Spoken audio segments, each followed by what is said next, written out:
Alright guys, it's Copper Cutlass, and I'm doing this video for my friend Sean. A little bit of background, he's been working on this 67 Cutlass for a while. I've given him some advice, and I'm a little honored that he has reached out, and he's been working on this car and enjoying it. He's done a lot of work. You know, he learned to TIG weld, and he's done a great job on the car. Maybe he'll share some pictures with me and I can share them with you guys and show you what he's done, because he has done a really good job for a DIY guy who has just been doing it in a two-car garage and just really took on it. But today's video is, he had a question for me, and I'm actually going to grab something. Actually, I'm not going to worry about it. But today's video is, he was asking me about sanding. So he's sanding this particular area of the door. So between his 67 Cutlass and my 7.2, they both have this kind of concave and convex shape, right? So you got this area that rolls up, this area that rolls in, but it's all flat. So how do you deal with that? So there's a lot of controversy in the auto body world about blocks. And again, I'm going to jump on this controversial bandwagon because the question actually popped up to me. So if you guys have seen any of Bondo Billy's videos, I like his theory of sanding. Let the panel dictate what you're going to use to sand it. And the big kit blocks are like round, stiff, it's going to lead to flat. No, I didn't use anything super stiff to sand this car, and this car is pretty damn laser straight. If I actually put a hair more effort into it, we could paint this thing black and it would be laser fucking straight. Now the panels won't be straight because this car is twisted all over the place. Now let me grab a couple things here. My wife can back up a little bit, and I'm going to take a sip of my beverage because it's been a pretty busy weekend. So I'm going to share with you guys a couple things. I've been doing bodywork for 20 years. I started when I was 16, I'm 36. I started when I was in high school. A lot of guys actually like using paint sticks. Why? I'm going to show you guys why. They're flat, they're thin, and you can follow a shape and maintain flatness. So if you go down into this area, you can see my block is actually still covering the area. And you can tell, like, when I separate it, it's got a little flex to it, but it stays there. You can sand this area, and I'm not afraid to scratch up the paint because this car's got 8 years of abuse. So you can do this sanding motion and follow the car and have a nice thin flat area. But okay, so Durablock, which makes this block, also has a block that's about this big. It's a little thicker, so it makes it easier to hold. You don't got to worry about trying to grip just the edges, and you can use that there. Or Durablock also makes a block about yay long, same material, but round. And I'm using just this caulk tube as reference because ultimately the round edge is still flat. This little margin here is still flat. So you can put your sanding paper on there, and you can roll it, but you still have a flat surface to sand with. And the whole X pattern thing, to me, is something that I actually agree with Bondo Billy on. He goes against that. You have to follow the shape of the car and how to block it to get your surface area right. And like, I have this block here, right? So like, this is a block that I would actually use if I was doing like one of my final sanding processes, which is like, so when I do a car, you know, we do our filler and we do our, what I call the initial sanding of the filler. I call it shaping, because you got all of these shapes and it is long, but you do have to sand diagonally, but you don't have to do the cross pattern. You just have to like do a motion where you kind of follow the panel, you know, and you kind of go back and forth, and you're going to have to go in multiple directions because it will change how the filler feathers out in the panel. So let's say in a normal collision repair, we're going to have this, we're going to replace this fender and fix this. A lot of guys would put the fender on, get the door to line up, and they're going to start doing their body work, but they don't want to hit that fender. So they're going to only sand in one direction. Now what happens with that situation is you end up with a little bit of a belly here, which under normal circumstances, most stores that are stamped do have a little bit of a belly here because of the hem flange. But when you're dealing with an older car, a restoration where you want to make it nice, you want to make it flat, you have to come into that filler, come out of it, come into it, come out of it. And you can sand diagonally this way in one direction, and then the other to follow it this way. But going like this back and forth consistently does you no good. So that's where it's split a little bit, where that X pattern sanding theory, I do apply it, but I don't die by it, because I do believe that you have to sand in like long diagonal ovals, which is something that Bondo Billy believes in, and I also have to learn this my way, doing it out in the shop. You know, before I started kind of following people, I learned the hard way. I did learn from a lot of old schoolers. But, you know, you follow your shape, which in this case we're going around, it's convex, and we're going diagonally. We're going to sand it this way, and then we would turn around and then go this way diagonally, and in order to maintain that shape but flatness and overall, that's where like that X pattern really does come into play, but you don't have to do it simultaneously, if you will. So the area that Sean was worried about was down here. So in that situation, when you put your body filler on, let me see what I can grab here. I know I got something, and we're going to grab it here or make it. But so when you grab your, all right, this is thin up material. This is a brand new RTV tube, but the material here is perfect for teaching purposes. So let's say this is our Bondo spreader, right? And this is about roughly a little thinner, not nearly as wide as your regular Bondo spreader. Now, if you grab your Bondo spreader and lay it flat, you're going to miss areas of the contour. So there's two ways of doing this. And when I do a panel like this, what I do is my initial fill, let's say you got a lengthwise dent. I actually want to fill that dent lengthwise. The first time, sand it. And then go up and down, nice and thin, to fill any differences that there is within that ridge. I'll sand that. And then I want to finish a skim in the direction that you're going to be viewing the bodywork. So on that end, I would take my spreader. Again, I would kind of fold it almost to the shape, and I would go like this, lengthwise, real nice tight skim. At this point, we would not be building. So it would be like, at minimum, when you're doing bodywork, you're going to need to apply body filler 3 times depending on how good your metal work is. Don't die by that. But in a production shop, that's my theory. I try to do it in 2. So I try to do my metal work super nice and super straight to where my first coat of body filler is going to be just for fill.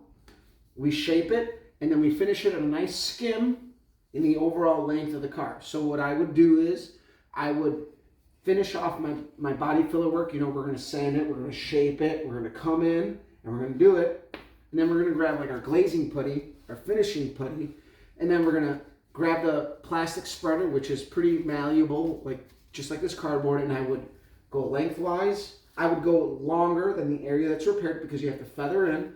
So I would go lengthwise, you know, and then in here we got a little bit of a convex shape. So again, I would try to flex the spreader to the shape of it.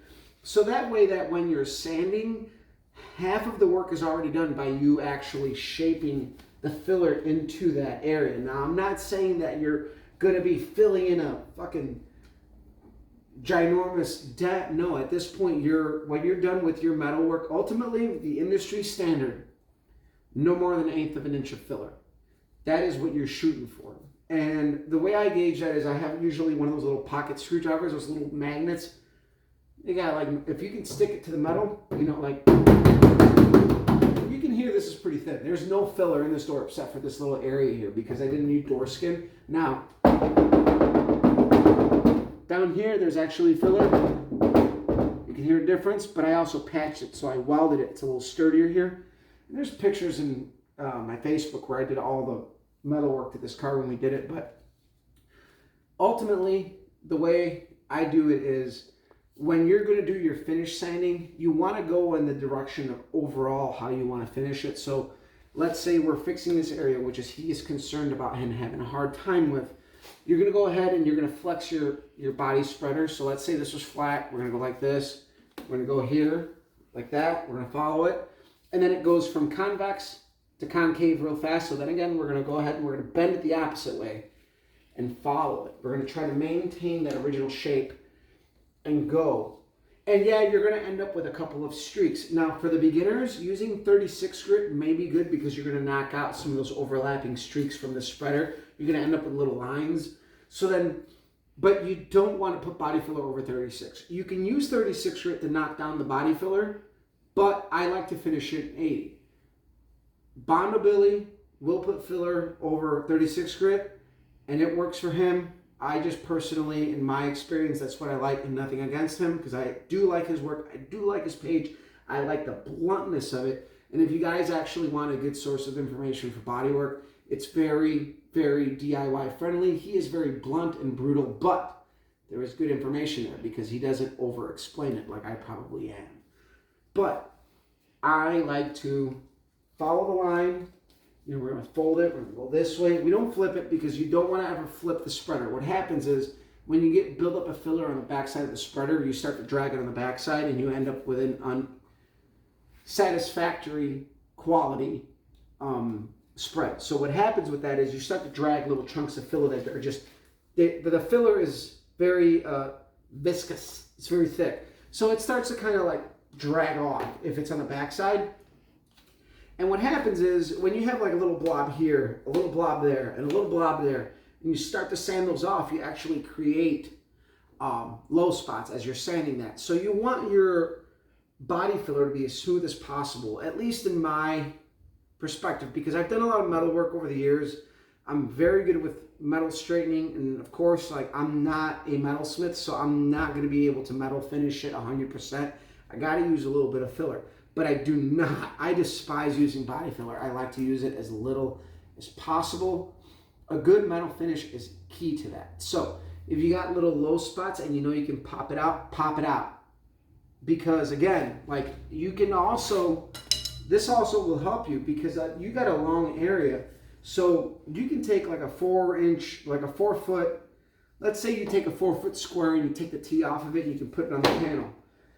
This is other area where people will drive themselves crazy. Like they'll use a little straight edge, but guess what? This little straight edge only covers this, only covers that, only covers that, only covers that. Whereas if you grab, let's say,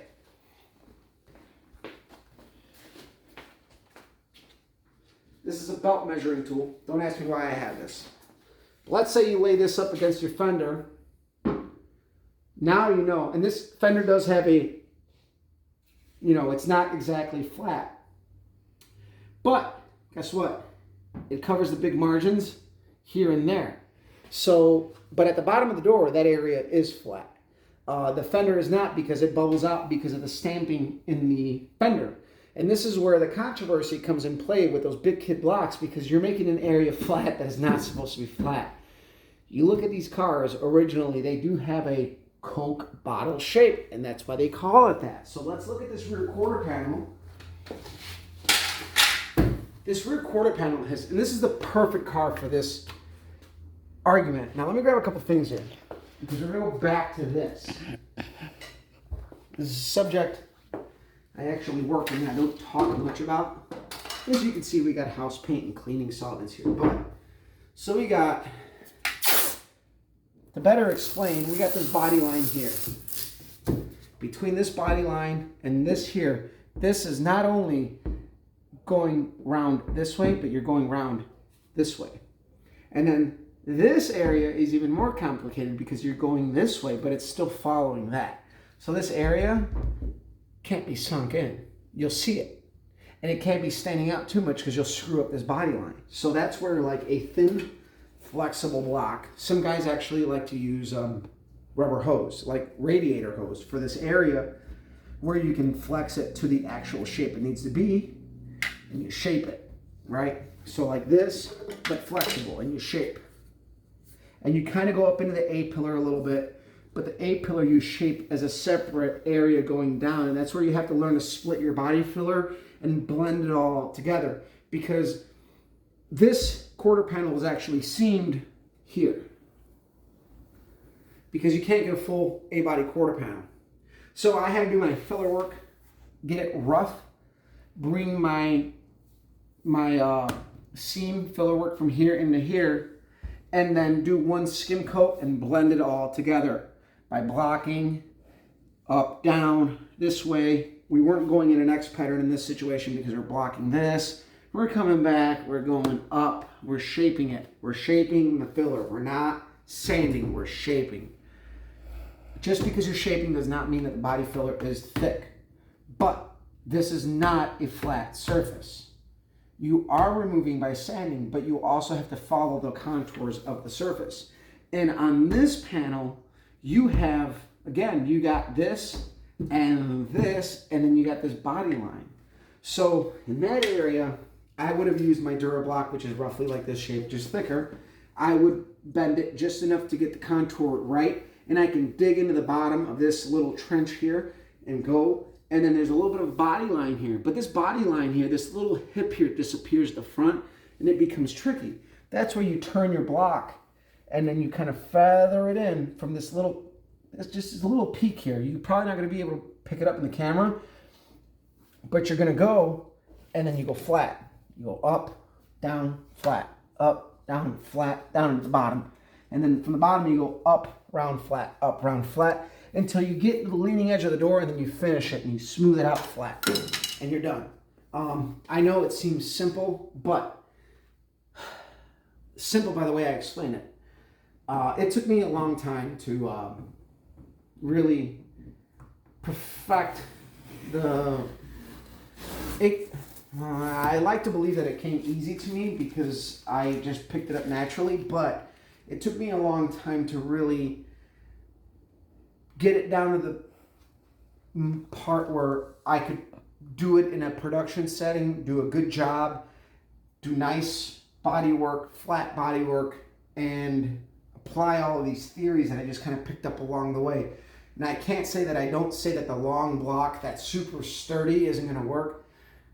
Chances are you're not going to run into a super flat block sturdy area, even in this car. So if you look at the quarter panel, this Bonneville quarter panel is actually not flat. It actually has contour to it, and it does kind of bubble out. Even though it seems flat, it's not flat. This area up here, this is flat. This sail panel, it's flat lengthwise, but it's got contour this way. So you're going to run into many situations where it looks flat, but it ain't flat. And that's where you have to let the shape of the body, you have to, in this situation, I would sand in a diagonal from the body line into another body line, which is there's here, and you finish the body line off. I hope this helps Sean in this area. And again, I'm going to do one last little recap for him because he was having a hard time in this area. And so when you apply your filler, depending on where your low spots and how they are going, so let's say we have a low spot going lengthwise, I would actually fill it this way first. I would fill the entire area. I wouldn't try to just fill spots either. I don't do that. I try to cover the entire length of the repair area, and then I will sand it. I will shape it by following the shape of the door and getting into it. I would, again, I would extend my filler into the non-repair area so that I can smoothly blend it in and feather it out. So our first fill would be lengthwise. Our second fill would be vertically up and down, whichever way you want to do it. There's no wrong way to do it in that situation. Then you sand that all down, and then once it's all nice and smooth, you end it all on a nice, super smooth, super thin skim coat of usually like glazing putty or a very good premium body filler. And then you do your finish sanding and you're all done. So hopefully that helps him out. And we got to talk body work, which is something we don't normally do in here. So we'll let you guys go. Share, like, subscribe. Follow me on Instagram as Copper Cutlass, and we'll see you guys around.